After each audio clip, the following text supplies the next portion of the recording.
உலகெங்கு வாழும் அன்பு தமிழ் நெஞ்சங்களுக்கு வணக்கம். என்பிசி செய்தி மடலில் காலை பொழுதில் தேவனுடைய சத்தியத்தை கேட்க உங்களை அன்புடன் வரவேற்கிறோம். நமது ஹாட் டாக் நிகழ்ச்சியின் அன்பு நேயர்களாய் நீங்கள் இருப்பதனாலே இயேசு கிறிஸ்துவின் நாமத்தில் வாழ்த்துக்கள். அன்பு நேயர்களே, உலகளாவிய தமிழ் சொந்தங்களே, புதிய புதிய கருத்துக்கள், வேதாகமத்தில் மறைந்திருக்கிற அரிய தகவல்கள், இவைகள் உங்கள் வாழ்வுக்கும் ஆத்மீக வாழ்வுக்கும் பிரயோஜனம் உள்ள ஒரு அற்புதமான நிகழ்ச்சியை நீங்கள் பார்க்கிறீர்கள். தொடர்ந்து பாருங்கள். நமது கிறிஸ்தவ பெரியார் டாக்டர் பீட்டர் சாலமன் ஐயா அவர்களை சந்திக்கலாம். வாருங்கள் அன்பு தமிழ் சொந்தங்களே. ஐயா வணக்கம். ஐயா வணக்கம். சொல்லுங்க. இன்றைய நாளிலும் இஸ்ரவேல் என்கின்ற ஒரு மக்கள் சிறியோர் முதல் கொண்டு பெரியோர் வரையிலும் பிரபலமாக உலகத்தில் அந்த மக்களை பற்றி பேசுகிறாங்க. அவள் யார்? அவளை பற்றி நீங்கள் என்ன நினைக்கிறீங்க? இஸ்ரவேல் என்ற வார்த்தை தேவனோடு தொடர்புடைய ஒரு வார்த்தை. தேவனோடு.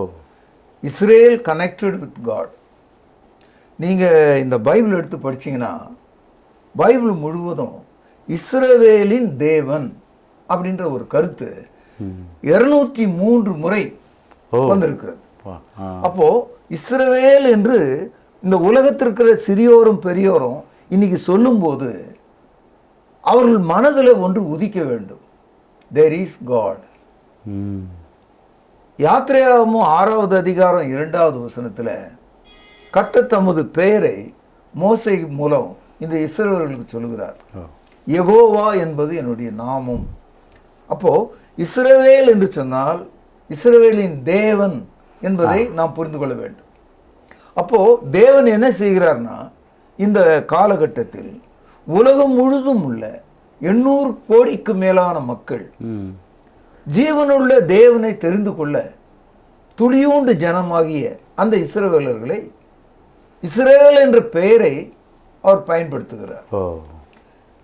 இந்த இஸ்ரவேலை குறித்து கடவுள் பேசும்போது என்ன சொல்கிறார்னா, யாத்திரையாகமும் 4வது அதிகாரம் 2வது வசனத்தில் இஸ்ரவேல் என் குமாரன், இஸ்ரேல் இஸ் மை சன் என்று சொல்கிறார்.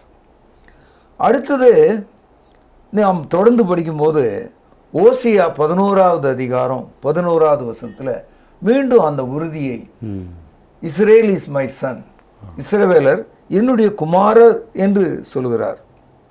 இயேசு கிறிஸ்து ஊழி செய்ய வந்த காலத்தில் எல்லா மனுஷருக்கான ரட்சிப்பை கொண்டு வரக்கூடிய ஒரு குடும்பமாக இஸ்ரவேல் இருக்கிறது. இஸ்ரவேலில் உள்ள யூத குடும்பம் இருக்கிறது. இதை யோவான் 4வது அதிகாரம் 22வது வசனத்தில் படிக்கிறோம். அப்போ இஸ்ரவேல் என்ற அந்த வார்த்தையை இன்று உலகம் முழுதும் கேட்கும்போது ஒரு தகவலை நான் புரிந்து கொள்கிறேன். தேவன் இந்த உலகத்தில் உள்ள எல்லா மனிதருக்கும் தன்னை ஞாபகப்படுத்துகிறார். God is the creator, sustainer of our life. The world is going to be ended. Repent. இதை தான் இந்த மெசேஜ் கொடுக்குது. அதனால ஒவ்வொரு முறையும் தொலைக்காட்சிகளும் பத்திரிகைகளிலும் பேச்சு வழக்கிலும் எல்லா கூட்டங்களிலும் மனிதர்கள் இஸ்ரவேல் என்ற வார்த்தை உச்சரிக்கும் போது யெகோவா தேவனை குறித்து அவர்கள் பேசுகிறார்கள். இந்த இஸ்ரவேல் என்ற இந்த வார்த்தையை தேவன் ஒரு தனி மனிதனுக்கு கொடுக்காமல் ஒரு குடும்பத்துக்கு கொடுத்தார், ஒரு வம்சத்துக்கு கொடுத்தார். ஆபிரகாம், ஈசாக்கு, யாக்கோப் என்று நாம் படிக்கிறோம். இந்த ஆபிரகாமுக்கு தேவன் வாக்களித்த போது நான் உன்னுடைய சந்ததியை ஆசீர்வதிப்பேன் என்று சொல்லியிருந்தார். I will plus your family. அந்த இடத்துல இந்த இஸ்ரவேல் என்பது it is a family name. It is not an individual name. ஒரு தனிப்பட்ட மனிதனுடைய பெயர் அல்ல. இது குடும்பத்தின் பெயர், இது ஒரு சமுதாயத்தின் பெயர். அதனால இன்னைக்கு உலகம் முழுவதும் போரிலே ஈடுபட்டு கொண்டிருக்கிற அந்த இஸ்ரவேலர்களை குறித்து நாம் தெரிந்து கொண்டாலும் பரவலாக நான் இப்படி பார்க்கிறேன். ஒரு தியாலஜியனாக, ஒரு இறையியல் கோட்பாட்டை அறிந்தவனாக ஒரு மனிதன் இஸ்ரவேல் என்ற வார்த்தையை சொல்லும்போது அவனுடைய வாயில ஜீவனுள்ள யெகோவா தேவனை உணர்கிறான். ஆதியாகமம் 32வது அதிகாரம் 26வது வசனத்தில் யாக்கோபு என்ன சொல்றாரு? என்னை ஆசீர்வதித்தால் ஒழிய உம்மை போக விடேன் என்று சொன்னார். அப்பொழுது தேவன் என்ன சொன்னார்னா 28வது வசனம், அப்பொழுது அவர் உன் பேர் இனி யாக்கோபு எனப்படாமல் இஸ்ரவேல் எனப்படும். இங்கே தான் முதல் முறையாக ஆபிரகாமினுடைய பேரனாகிய யாக்கோபினிடத்தில் அந்த சந்ததியின் பெயராக இனிமேல் உன்னுடைய பெயர் இஸ்ரவேல் என்று அழைக்கப்படும் என்று சொல்கிறார். இங்கிருந்து தான் இந்த இஸ்ரவேல் சமுதாயம். ஆனால் இன்னைக்கு இருக்கிற மக்கள் என்ன நினைக்கிறாங்க, ஏதோ நேற்று முளைத்த காளான் இவர்கள். ஆனால் பைபிளில் ஆதி காலம் முதல் தேவனோடு அவருடைய உடன்படிக்கையின் கீழ் ஒரு சமுதாயமாக மலர்ந்தவர்கள் தான் இந்த இஸ்ரவேலர்கள்.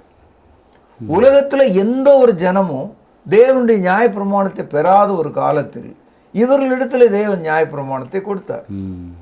இன்னைக்கு சமுதாய சட்டங்களும் குற்ற சட்டங்களும் எல்லா விதமான சட்டங்களும் இந்த 10 கமாண்ட்மெண்ட்ஸை கொண்டு தான் உலகம் முழுவதும் இருக்கிறத இன்னைக்கு நம்ம பார்க்கிறோம். அதனால இஸ்ரவேல் என்று நாம் நினைக்கும் போதெல்லாம் யெகோவா தேவன் ஒருவரை நாம் அறிக்கை எடுக்கிறோம். ஐயா, இஸ்ரவேல் உருவான விதத்தை எடுத்து சொன்னீங்க. இவனுடைய வரலாறு கொஞ்சம் சுருக்கமாக சொல்லுங்களா ஐயா? அது ஒரு நீண்ட வரலாறு. அது ஏறக்குறைய 3000 ஆண்டுகளுக்கு மேற்பட்ட வரலாறு. இன்னைக்கு இருக்கிற ஜனங்க நினைக்காங்க ஏதோ ஒரு கிள்ளுக்கீரை மாதிரி இந்த இஸ்ரவேலை அப்படின்னு நினைக்கிறாங்க. தேவன் ஆபிரகாமை அழைத்து, நான் உன்னை ஆசீர்வதிப்பேன், உன் பேரை பெருமைப்படுத்துவேன், நான் காண்பிக்க தேசத்துக்கு போ என்று சொன்னார். அவன் அப்படியே புறப்பட்டு போனான். இது ஆதியாகமம் 12வது அதிகாரம் 3-4 வசனங்களில் படிக்கிறோம். இப்படி புறப்பட்டு போன ஆபிரகாமினுடைய குடும்பத்தில் தான் ஈசாக்குனுடைய மகன் தான் யாக்கோபு, யாக்கோபுனுடைய மகன் தான் யோசேப்பு. இதோட ஆதியாகமும் முதல் 50 அதிகாரங்கள் ஏறக்குறைய அது ஒரு 1000 வருட வரலாற்றை அது முடிக்கிறது. அதுக்கு பிறகு யாத்திரையாகம புத்தகத்தில் இஸ்ரவேல் ஜனங்கள் எகிப்திலே அடிமைகளாக போகிறார்கள். யோசேப்பு அவர்களை ஆசீர்வதித்து கோஷேன் என்ற தேசத்தில் அமர செய்தார். அவர்கள் ஏறக்குறைய 430 வருடம் அங்கே அடிமைகளாக இருந்தாங்க. தேவன் அவர்களை பயிற்சி கொடுத்தார். அந்த ஜெனரேஷனை அவர்களை மாற்றினார். இப்படி மாற்றப்பட்ட இந்த சமுதாயம் 430 ஆண்டுகளுக்கு பிறகு புறப்பட்டு அவர்கள் சீனாய் மலை அண்டை வந்தபோது தேவன் அவர்களுக்கு நியாயப்பிரமாணத்தை கொடுக்கிறார். இப்படி நியாயப்பிரமாணத்தை பெற்ற இந்த ஜனங்கள் தான் இயேசு கிறிஸ்து வரும் காலம் வரைக்கும் அவர்கள் கானானுக்குள் போய் ஆசீர்வதிக்கப்பட்டு தேவாலயத்தை கட்டி சிறப்பான வாழ்க்கை செய்கிறார்கள். ஆனால் அவர்களுடைய காலத்தில் 40 வருஷத்துக்கு 50 வருஷத்துக்கு அல்லது 100 வருஷத்துக்கு ஒரு முறை ஏராளமான குற்றங்களை அவிசுவாசங்களை அவர்கள் வைத்தபோது அவர்களை தேவன் தண்டித்து சீர்திருத்தி இயேசு கிறிஸ்து வரும்படியாக ஆபிரகாமுடைய குடும்பமாகி யூத குடும்பத்தின் வழியாக இயேசு கிறிஸ்து பிறக்க வேண்டியது அவசியமாக இருந்தது. அதனால் தேவன் அவர்களை காப்பாற்றி கொண்டே வந்தார். புதிய ஏற்பாட்டை நாம் திறந்து படிக்கும்போது இயேசு கிறிஸ்துனுடைய வருகையை நம்ம பார்க்கிறோம். யோசேப் மரியாள் இருவரும் யூத சமுதாயத்தைச் சேர்ந்தவர்கள். அவர்கள் வழியாக இயேசு அவர் பிறக்கிறார். ஆமாம், இதுவரைக்கும் ஒரு பழைய ஏற்பாட்டு கால நிழற்காலம் என்று நாம் சொல்லலாம். இயேசு கிறிஸ்துக்கு பிறகு அவிசுவாசிகளாக இருந்த இந்த யூதர்கள் இயேசுவை தேவனுடைய குமாரன் என்று ஒப்புக்கொள்ளாமல் அவரை சிலுவிலே அறையும்படி ஒப்பு கொடுத்தார்கள். இயேசுனுடைய இரத்தம் பழியாக சாபமாக எங்கள் மீது வரட்டும் என்று அவர்கள் கேட்டுக்கொண்டார்கள். அவ்விதமாகவே அவர்கள் மீது சாபம் வந்தது. இயேசு கிறிஸ்து மரித்து அடக்கம் பண்ணப்பட்டு உயிர்த்தெழுந்து அவர் பரலோகத்துக்கு சென்ற பிறகு வந்த 70வது ஆண்டு, அப்பொழுது ரோமாபுரியில் தீத்து என்ற எம்பரர் தீத்து ராயன் இருந்தார். அவருடைய காலத்தில் அவன் வந்து எருசலேம் தேவாலயத்தை முற்றிலுமாக இடித்து தீக்கிரையாக்கி இருந்த யூதர்களில் 20 வயதுக்கு உட்பட்டவர்கள் அனைவரையும் துரத்தி அடித்து விட்டான். வெறும் வயதானவர்கள் மட்டும் கொஞ்சம் பேர் அங்கே இருந்தாங்க. அன்றைக்கு ஓடிப்போன அந்த யூதர்கள் உலகம் முழுவதும் சிதறடிக்கப்பட்டாங்க. இதெல்லாம் தீர்க்க தரிசனத்தின் நிறைவேறுதலாக நடந்தது. அன்றைக்கு ஓடிப்போன அந்த யூதர்கள் 1948 வருஷம் மே மாதம் 15ஆம் தேதி உலகம் முழுதும் உள்ள யூதர்கள் 2000 ஆண்டுகளுக்கு பிறகு தாங்கள் விட்டு வந்த தங்கள் தேசத்துக்கு அவர்கள் திரும்பினார்கள். இன்னைக்கு அவர்கள் ரொம்ப பெரிய ஜனம் அல்ல. மிஞ்சி போனால் ஒரு கோடி மக்கள் தான் இருப்பாங்க. ஒரு கோடிக்குள்ளே தான் இருப்பாங்க. அவங்க மொத்தமாகவே அவங்களுடைய நிலப்பரப்புன்னு பார்த்தீங்கன்னா ஒரு 21,000 கிலோமீட்டர் தான் இருக்கும். ரொம்ப சின்ன இடம். இந்த ஜனங்கள் மத்தியில் நடக்கிற சண்டை தான் இன்னைக்கு உலகம் முழுதும் பரவலாக பேசப்படுகிறது. அதை விட ஆச்சரியம், 1948 இன்னைக்கு 2025 இந்த இடைப்பட்ட காலத்தில் அவங்க கிட்ட எப்படிப்பட்ட அறிவாளிகள் இருந்தாங்கன்னா, உலகத்தில் கொடுக்கப்படுகிற நோபல் பரிசு இருக்கு, அதில் 13 பேர் அங்கே தான் வாங்கியிருக்கான். இஸ்ரேலில் தான் வாங்கியிருக்கான். உலகத்தின் புகழ்பெற்ற விஞ்ஞானி யார், ஐன்ஸ்டைன், அவரும் அந்த ஊருக்கார் தான். நீங்க எந்த ஒரு ஆளை நீங்க செக் பண்ணீங்கனாலும் எல்லாருமே யூதர்களாக தான் இருப்பாங்க. இன்னைக்கு அமெரிக்க அரசியல்ல, ஜெர்மானிய அரசியல்ல, கிழக்காசிய நாடுகள் உள்ள அரசியல்ல இன்னைக்கு பேங்க்னு ஒன்று நம்ம பார்த்தோம்னா எல்லாமே யூதர்கள் கட்டுப்பாட்டில் தான் இருக்கு. வேர்ல்டு பேங்க்ன்றோம், அவன் அங்கே உட்காந்துருக்கான்.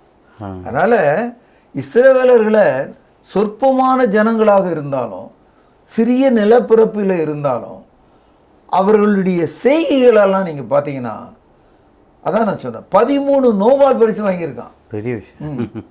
நம்ம ஆள் இங்கே பீத்திக்கிறான், நான் பெரிய ஆளுன்னு நம்ம ஊர்ல. ஆனா அவங்க பார்த்தீங்கன்னா இப்படி இருக்கிறத நம்ம பார்க்கிறோம். அதனால யூதர்கள் தொடாத ஒரு சப்ஜெக்டே கிடையாது, யூதர்கள் எழுதாத வரலாறே கிடையாது, யூதர்கள் தொடாத விஞ்ஞானம் கிடையாது. இன்னைக்கும் நம்முடைய நாடு அவர்களோட நேச நாடாக இருக்கிறது. அவங்களுடைய விஞ்ஞான நுட்பமான பொருட்களை நாம் வாங்கி கொண்டிருக்கிறத இன்னைக்கு நீங்க தகவலாக நீங்கள் பார்க்கலாம். அதனால கடுகு சிறுத்தாலும் காரம் போகாதுன்னு சொல்லுவாங்க. அத மாதிரி சின்ன ஜனமாக அவர்கள் இருந்தாலும் உலகத்தின் ஆட்டிவிக்கும் சக்தியாக உலகம் முழுவதும் கவனிக்கப்படுகிற ஒரு மக்கள் கூட்டமாக அவர்கள் இருக்கிறார்கள். அருமை ஐயா, நீங்க சொல்றத பார்த்தா இப்பொழுது நடந்து கொண்டிருக்கிற போர் உலகப்போரா மாறத்துக்கு வாய்ப்பு இருக்குங்களா?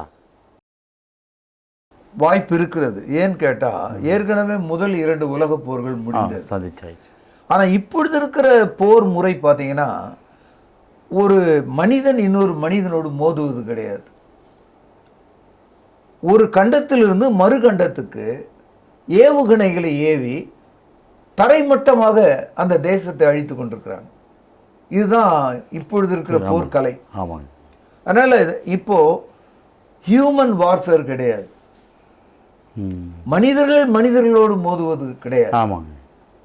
2000 மைல்கள் தூரத்தில் இருக்கிறவன் ஒரு நாட்டையோ அங்குள்ள எல்லாவற்றையும் அவனால தரைமட்டமாக்க முடியும். அணுசக்தி. ஆமா. அதனால உலகம் முழுதும் இந்த பிரச்சனை இப்போ உருவாயிருக்கு. இதையெல்லாம் கவனிக்கும் போது நீங்க அணுசக்தின்னு சொன்னீங்க, அது ஒரு நெருப்பு தான். அணுசக்தி என்பது ஒரு தீ தான். அதனால பைபிள் என்ன சொல்லுதுன்னா, உலகத்தினுடைய முடிவு போர் தீயினால் ஏற்படும், நெருப்பினால் ஏற்படும் என்று படிக்கிறோம். 2 பேதுரு 3வது அதிகாரம் 7வது வசனம், இப்பொழுது இருக்கிற வானங்களும் பூமியும் அந்த வார்த்தையினாலேயே அக்கினிக்கு இரையாக வைக்கப்பட்டு தேவ பக்தி இல்லாதவர்கள் நியாய தீர்க்கப்பட்டு அழிந்து போகும் நாள் வரைக்கும் காக்கப்பட்டிருக்கிறது. இது பைபிள் இருக்கிற வசனம். So the world will end by fire என்று சொல்றார். இதுதான் நடக்குது இப்போ. நியூக்ளியர் வார்ன்றது இட்ஸ் a fire. முற்றிலுமாக எல்லாவற்றையும் அழிச்சிடும். இன்னைக்கு பல நாடுகள் வைத்திருக்கிற அணுகுண்டுகளை பார்த்தீங்கன்னா பூமின்னு ஒன்று இல்லாமே போயிடும். அவ்வளோ அணுகுண்டுகளை மனுஷன் வச்சிருக்கான். கடைசியில எவனுக்கு கோபம் வருதோ ஒன்னு எடுத்து வீசிட்டான்னு வச்சிருங்க, அடுத்தது இன்னொருத்தர் வீசுவோம். அப்ப எல்லாருமே எடுத்து வீச ஆரம்பிப்போம், முடிவெல்லாம் போயிடும். கண்டிப்பா. ஆகவே உலகத்தினுடைய முடிவை இது காட்டக்கூடியதாக இருக்கிறது. ஐயா, இப்பொழுது இருக்கிற இஸ்ரவேலர்கள் கிறிஸ்தவர்களா? அவர்களுக்காக நம்ம ஜெபம் பண்ணலாமா? கண்டிப்பாக நாம் எல்லாருக்காக ஜெபம் பண்ணணும். எல்லா மனுஷனும் ரட்சிக்கப்படவும் சத்தியத்தை அறியவும் தேவன் சித்தமுள்ளவராக இருக்கிறார். ஆமாங்க. 1 தீமோத்தேயு 2வது அதிகாரம் 4வது வசனம். எல்லாருக்காக நம்ம ஜெபம் பண்ணணும். இஸ்ரவேலர்களுக்காகவும் நான் ஜெபம் பண்ணணும். ஆனா அவர்கள் கிறிஸ்தவர்களா என்று நீங்க கேட்டீங்க. அவர்கள் கிறிஸ்தவர்கள் கிடையாது. ரொம்ப பேர் அப்படிதான் நினைச்சிட்டு இருக்காங்க. அதாவது இயேசு கிறிஸ்துவை மறுதலித்து சிலுவையிலே அறைத்து அவருடைய இரத்தப்பழியை ஏற்றுக்கொண்ட ஜனங்கள் அவர்கள். அவர்கள் இயேசு கிறிஸ்துவை மேசியா என்றும் தேவனுடைய குமாரன் என்றும் அறிக்கையிட முடியாத ஜனங்கள். இந்நாள் வரைக்கும் மோசேயினுடைய நியாயப்பிரமாணத்தை கை கொண்டு சுய வைராக்கியத்தின் கீழே தங்களை தேவனுடைய ஜனங்கள் என்று நம்பிக்கொண்டிருக்கிறவர்கள். தேவன் அவர்களோடு செய்த உடன்படிக்கையை உடைத்து விட்டார், மாற்றி விட்டார் என்பது சிலுவையின் மூலமாக அவர்கள் புரிந்து கொள்ளாமல் போனாங்க.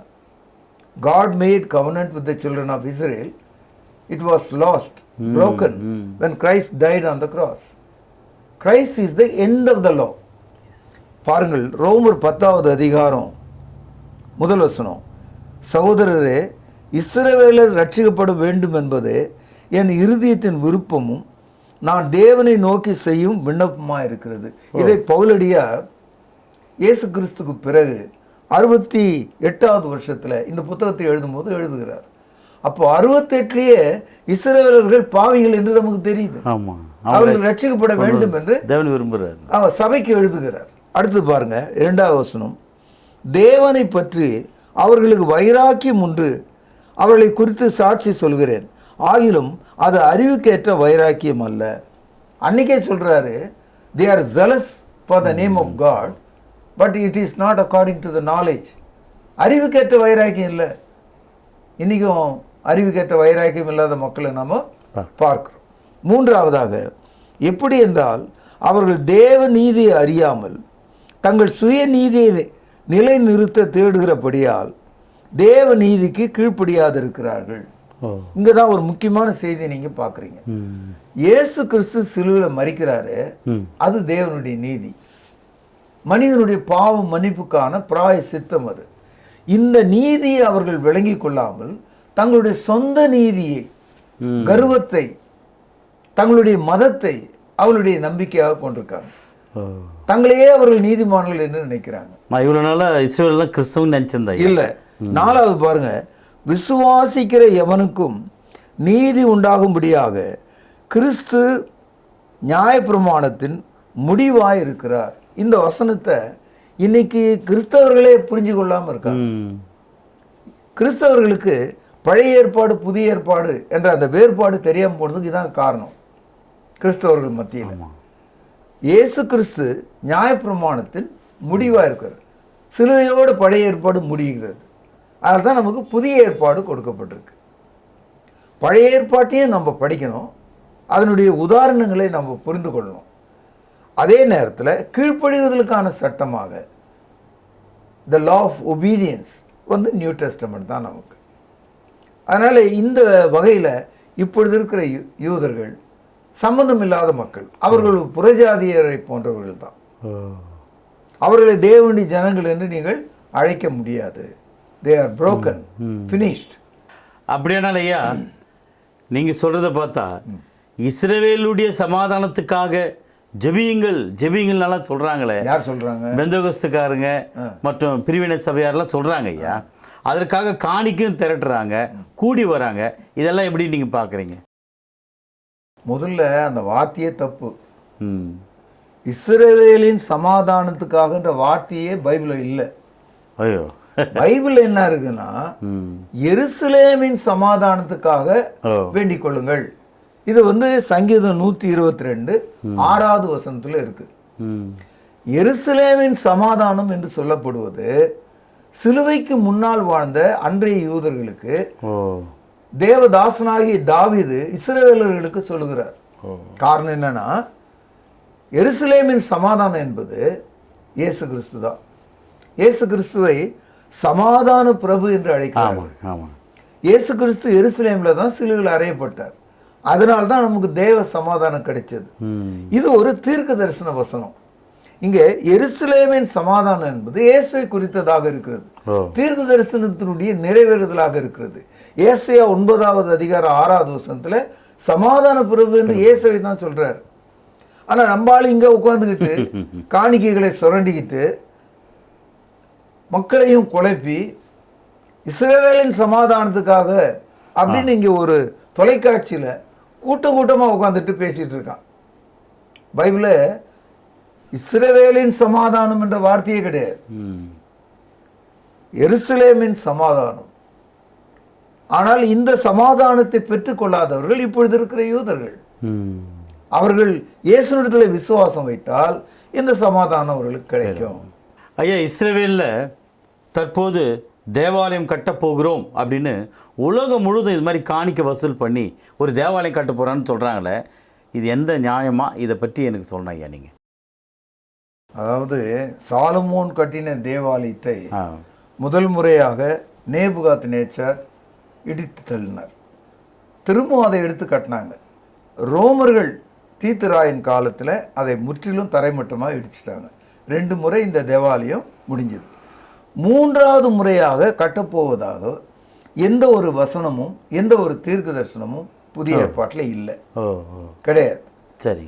அப்படி இருக்கும்போது தேவாலயம் கட்டப்போகிறோம், கட்டி கொண்டிருக்கிறோம் என்ற ஒரு கதையெல்லாம் பைபிளை புரியாத மக்கள், தெரிந்து கொள்ளாத மக்கள், ஏமாற்றுகிறவர்கள் பேசுகிற ஒரு டயலாக்.